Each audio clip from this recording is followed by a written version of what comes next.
ओम।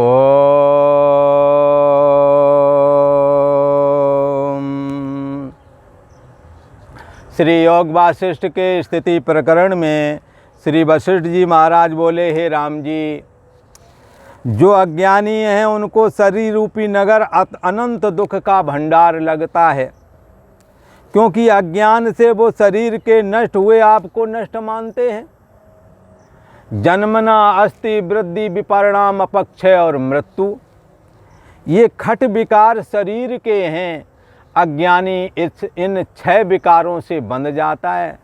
शरीर जन्म लेता है, फिर अस्थि दिखने लगता है, फिर वृद्धि बढ़ता है, फिर विपरिणाम और बढ़ जाता है, फिर अपक्षय 42 साल के बाद में होना चालू हो जाता है, और लास्ट में गोविंदाय नमो नमः मृत्यु हो जाती है। तो इस प्रकार से अज्ञानी का शरीर रूपी नगर अनंत दुख का भंडार है, क्योंकि अज्ञानी शरीर के नष्ट हुए आपको नष्ट हुआ मान लेता है, और 6 विकार उसके अंदर प्रवेश कर जाते हैं। ज्ञानवान शरीर के नाश हुए अपना नाश नहीं मानता, क्योंकि शरीर से अलग अपने को जान लिया है। शरीर के रहते शरीर से अलग अपने को जान लिया है, इसलिए शरीर के छूटने से वो अपनी मृत्यु नहीं मानता। और ज्ञानवान अज्ञानी तो क्या करता है, अज्ञानी तो अपनों को नष्ट हुआ मानता है, और ज्ञानवान इसके नाश होने से अपना नाश नहीं मानता। वे जब तक रहते हैं, ज्ञानवान लोग जब तक रहते हैं तब तक शब्द स्पर्श रूप रस गंध आदि का सेवन भी करते हैं, परंतु कैसे? असंग होकर के करते हैं।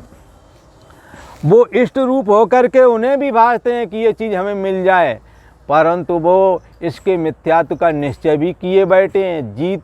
जीवन के रहते जीवन मुक्त हैं वो, देह के रहते देहाभिमान से मुक्त हो चुके हैं वो। इसलिए ये शब्द स्पर्श रूप रस गंध इष्ट हो करके उन्हें भी अच्छे लगते हैं, परंतु आसक्ति पूर्वक नहीं है, और सत्यत्व बुद्धि करके नहीं है, बल्कि मिथ्यात्व बुद्धि करके हैं। शरीर रूपी नगर में भ्रम से रहता है वो। शरीर मैं नहीं हूँ, शरीर मैं हूँ, ये एक भ्रम है, और शरीर मैं नहीं हूँ ये भ्रम की निवृत्ति है। ये ज्ञानवान लोग लोभ से रहते हैं, इस कारण शत्रु नहीं लेते। वो शत्रुओं को अपनी नगरी में नहीं आने देते, उनको अपने स्थान में, अपने हृदय रूप स्थान में नहीं आने देते। वे शत्रु काम क्रोध मान मोह आदि के ये जो हैं, ये सब अज्ञानता से उत्पन्न होते हैं, और अज्ञानता का उन्होंने नाश कर दिया है। ये अज्ञानता के नाश होना कैसे नाश हुआ? भिद्यते हृदय ग्रंथि छिद्यन्ते सर्व संशया क्षीयन्ते चार्ष कर्माणि तस्मिन् दृष्टि परावरे। ये चैतन्य सत्ता आत्मा के जान लेने से अज्ञानता नष्ट हो जाती है, और काम क्रोध आदि भी उसी के साथ भस्म हो जाते हैं, क्योंकि इन सब की जड़ अज्ञानता ही है। इसलिए ये काम क्रोध मोह आदि शत्रुओं में नहीं बंधते, उनमें वो प्रवेश भी नहीं करते। ये काम क्रोध लोभ मोह आदि ज्ञानवान में प्रवेश भी नहीं कर पाते। चैतन्य सत्ता आत्मा को मैं बुद्धि करके जिन्हों को ज्ञान हो गया है, जिसने आत्मा में विश्रांति पाई है, उनके अंदर ये प्रवेश नहीं करते, और प्रवेश कर भी जाएं तो ये ऐसे ही उन पर प्रभाव नहीं दिखा पाते जैसे सारी नदियां समुद्र में गिरती हैं, समुद्र को कुछ फर्क नहीं पड़ता। ऐसे ही सारी कामनाएं काम क्रोध आदि ज्ञानियों में भी जाते हैं, पर अंदर जाके सब शांत हो जाते हैं। अपने देश में उनको यूँ तो वो आने नहीं देते, वो आ भी जाएं तो उनका कोई असर नहीं, सदा सावधान रहते हैं। उन्होंने अपने हृदय देश में उदारता, धीरज, संतोष, वैराग्य और समता, मित्रता, मुदिता और उपेक्षा, इन चीज़ों को स्थान दिया है। इन सद्गुणों को स्थान दिया है, जिसकी वजह से इनके अंदर में काम क्रोध आदि प्रवेश नहीं कर पाते। उसमें अज्ञान प्रवेश कर नहीं पाता, लिहाजा काम क्रोध आदि भी नहीं आ पाते। सदैव आत्मा का वेदांत विद्या का श्रवण मनन निध्यासन में लगे रहते हैं। चैतन्य सत्ता आत्मा को सोहम भाव से उपासना करते रहते हैं।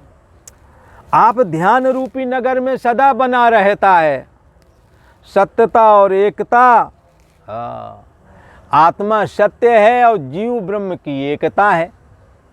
इस सत्यता और एकता दोनों स्त्रियों को साथ में रखता है। हाँ, सर्वाधिष्ठान ब्रह्म मैं हूँ, ये सत्ता मात्र परमात्मा है, वो हमारी निज स्वरूप मेरा आत्मा है, मेरी मैं है। इससे जीव एकता को प्राप्त होता है, अर्थात जीव सदैव एक है इनसे। जीवो ब्रह्मैव, ब्रह्म सत्यम जगत मिथ्या, जगत मिथ्या है, ब्रह्म सत्य है और ये जीव ब्रह्म से एक है। हाँ, इसलिए सत्यता और एकता दोनों स्त्रियों को साथ में ज्ञानवान रखता है और उनसे सदा शोभायमान बना रहता है। हे राम जी, जैसे चंद्रमा चित्रा और विशाखा दोनों स्त्रियों के साथ शोभा पाता है, उसकी स्त्रियां हैं ये, तैसे ही राम जी ये ज्ञान भी सत्ता मात्र परमात्मा ही तीन त्रिकाल अबाधित सत्य है। तीनों कालों में जिसका बाद नहीं होता, तीनों कालों में जिसका नाश नहीं होता है, उसको सत्य कहते हैं। वो सत्य स्वरूप आत्मा ही है, उसमें ज्ञानवान ने स्थान प्राप्त किया है और जीव ब्रह्म की एकता कर ली है। इसलिए सत्यता और एकता से वो शोभायमान होता है। वह मन रूपी घोड़े पर चढ़ करके विचार रूपी लगाम हमेशा लगाए रहता है। जब मन विषयों की ओर जाता है तो सदैव विचार करता है, अरे मन वहाँ क्यों जा रहा है, वहाँ मृग मारीचिका की तरह ही ये विषयों में सुख दिख रहा है। सुख स्वरूप निज आत्मा ही है। जहाँ तू जा रहा है वहाँ या तो विषय नहीं रहते या विषयों का भोगता नहीं रहता, दोनों में एक न एक नहीं रहता है और स्वप्नवत मिथ्या जगत है। इस स्वप्नवत मिथ्या जगत में विषयों की लोलुपता क्या करनी, नहीं करनी चाहिए। इसलिए वो अपने मन को लौटा लेता है और मन रूपी घोड़े पर विचार रूपी लगाम लगा लेता है और फिर क्या करता है कि ऐ मन तू ज्योति स्वरूप है, अपना मूल पहचान। अरे मन तू ज्योति स्वरूप है, अपना मूल अर्थात तेरा जहाँ से प्राकट्य होता है, जहाँ तेरा उदय होता है, जहाँ से वो चैतन्य सत्ता ही तेरा निज स्वरूप है। अपना मूल पहचान, अपना मूल की पहचान कर। जब इस प्रकार विचार करता है तो जीव ब्रह्म की एकता का निश्चय करके बैठ जाता है। इसलिए जीवो ब्रह्म ही वह, जीव ब्रह्म ही है। ऐसा करके एकता रूपी संगम करके आत्मसंस्थम मना कृत्वा, मैं है और जानना पना मात्र में अपना सजगता जगाता हुआ, अपने होश पूर्वक परिच्छिन्न व्यक्तित्व भाव को जानता हुआ और होश पूर्वक है और जानना पना में स्थिति करते ही परिच्छिन्न व्यक्तित्व पना भाव गायब हो करके है और जानना पना मात्र जो शुद्ध चैतन्य सत्ता का निज स्वरूप है उसी में स्थित हो जाता है। बस यही स्नान है जीव ब्रह्म की एकता का, उसी में ये सदा स्नान करता रहता है, जिससे सदा आनंदवान रहता है। भोग और मोक्ष इसके दोनों ही सिद्ध हो जाते हैं। किसके? जिसने चैतन्य सत्ता आत्मा को जाना है, उसके भोग और मोक्ष दोनों ही सिद्ध हो जाते हैं। यहाँ शरीर के जो भोग आदि हैं उनको असंगता से ग्रहण करता है, कहीं राग और द्वेष है नहीं। हाँ, राग द्वेष वियुक्तस्तु विषयानिंद्रिय चरण आत्मवश्य विधेय आत्मा प्रसादि मधिगच्छति। अपनी आत्मा में संयम किए हुए मैं आत्मा हूँ, मैं ब्रह्म हूँ, ऐसा भाव धारण किए हुए हैं। विषयों में इंद्रियां जाती हैं, वहाँ राग द्वेष नहीं किया है। लिहाजा हाँ, ये कैसा है? हाँ, ये सदा अपने आत्मा में जीव ब्रह्म की एकता का भाव लेकर के उसी में डुबकी लगाए रहता है।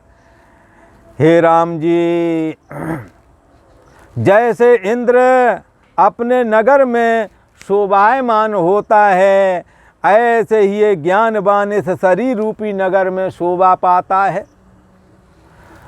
और जैसे घड़े के फूटने से घड़े के अंदर वाला आकाश नष्ट नहीं होता, ना और ना ही ऐसा होता कि नहीं अब कम हो गया होगा आकाश, ना। घड़े के फूटे से घड़े की कुछ न्यूनता, आकाश की कुछ न्यूनता नहीं होती। घड़े के फूटने से आकाश में कुछ कमी नहीं आती। ऐसे ही राम जी, देह के नाश हुए ज्ञानी को कुछ भी हानि नहीं होती। देहिने अस्मिन् यथा देहे कौमारम यौवनम जरा तथा देहांतर प्राप्तिर धीरस तत्र न मुह्यति। जीवात्मा के इस देह में जैसे बचपना, जवानी, बुढ़ापा आता और चला जाता है, ऐसे ही ये शरीर आया है, ये भी चला जाएगा, पर जानने वाला बच जाएगा। को देवा, वो कौन सा देव है? सो प्रभु और नहीं, कोई दूसरा नहीं है, वो तुम्हारा सुख स्वरूप आत्मा ही है। तुम्हारी असली मैं आत्मा ही है। चैतन्य सत्ता आत्मा ही बचता है, जिसने बचपने को जाना, बचपना जब नहीं रहा तो उसके ना होने को भी जान रहा है। जवानी को जाना, उसके जाने को भी, जवानी के ना रहने को भी जाना, वही शरीर के ना रहने को भी जानता है। इसलिए शरीर के नाश होने पर ज्ञानी की कुछ भी हानि नहीं होती।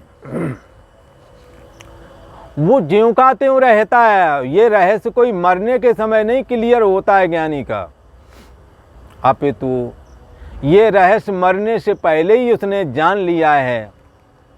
इसलिए कहते हैं कि इस शरीर के छूटने से पहले, प्राक शरीर विमोक्षणात्, शरीर के छूटने से पहले जो काम क्रोधोद्भवम वेगम, जिसने काम क्रोध लोभ आदि से उत्पन्न होने वाले वेगों को सह लिया है, स युक्ता स सुखी न रहा।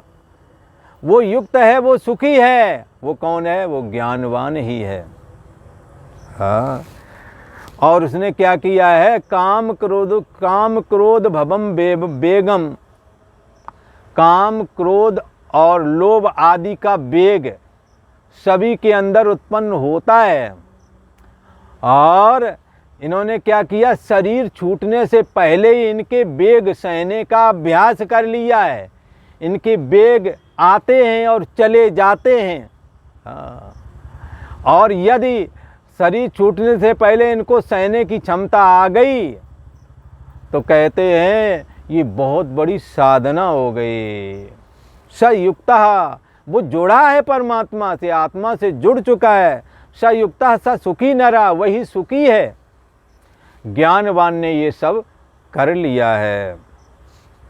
तो कहते हैं ज्ञानी की कुछ भी हानि नहीं होती, क्योंकि वो आत्मा में पहले से ही स्थित हो चुका है। यद्यपि उसके देह होती है, ज्ञानवान के भी देह होती है, तो भी वह उससे स्पर्श नहीं करता, ना उससे अपने को अलग रखता है। जैसे घड़े से आकाश स्पर्श नहीं करता, घड़े के अंदर आकाश दिखता है, सब बात ठीक है, पर घड़े से आकाश जुड़ता नहीं, घड़े से अपना को अलग ही रखता है। इसलिए घड़े के टूटने पर आकाश का कुछ नहीं होता। सब क्रिया को करता है ज्ञानवान। हाँ, सब क्रिया को करता है और सब क्रिया का भोक्ता भी है। सब क्रिया को करता भोक्ता है, परंतु किसी से लिप्त नहीं होता, कहीं से भी जुड़ता नहीं। सदा एक रस भगवान आत्मदेव, जो बुद्धि देश का आश्रय प्रकाशक है, जो बुद्धि का साक्षी है, जो बुद्धि को जानता है, बुद्धि को जो नहीं जानता, बुद्धि जिसको नहीं जानती, बुद्धि को जो जानता है, हाँ, ऐसा जो चैतन्य सत्ता यो बुद्धि परतस्थ उषा जो बुद्धि से परे भी है, उसी में वो सदा रहता है।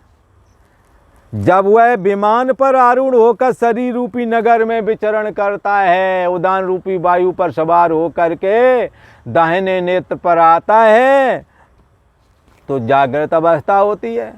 फिर वापस हृदय देश में जाता है तो हिता नाम की नाड़ी में जो चिंतन करता है वो स्वप्नावस्था दिखती है। फिर हृदय देश में जब लीन हो जाता है तो जड़ता, निद्रा की वजह से कुछ भी ना जानना, ये जड़ता दिखती है, और सुख से सोया ये स्वरूप का आभास भी हो रहा है। तो इस प्रकार से ये तीनों अवस्थाओं में प्राण पर सवार होकर के यही विमान का काम करता है। उदान नाम की वायु पर सवार होकर के दाहिने नेत्र पर जागृत अवस्था में आ जाता है, और फिर स्वप्न अवस्था में जाने के लिए फिर उसी रास्ते उसी का सवारी करके हिता नाम की नाड़ी होकर के निकलता है, फिर जाकर हृदयाकाश में लीन हो जाता है। इस प्रकार जागृत, स्वप्न और सुषुप्ति तीन अवस्थाएं इस जीव की होती हैं। ज्ञानवान इन तीनों अवस्थाओं में मैत्री रूपी नेत्रों से सबको देखता है और सबसे असंग रहता है। मैत्री भाव उसमें सदा रहता है, और सत्ता मात्र परमात्मा की सत्यता ही उसमें सदा बसी रहती है, और जीव की उस सत्ता मात्र परमात्मा से, सत्ता मात्र आत्मा से एकता बनी रहती है। एक करके आत्म संस्तम मना कृत्वा न किंचिदप चिंतयेत, आत्मा और जीव ब्रह्म की एकता में स्थित होकर के सदा उसी में स्नान करता है। इससे वह बड़ा शोभा पाता है और सदा आनंदवान होकर के विचरता है। और आज इतना ही।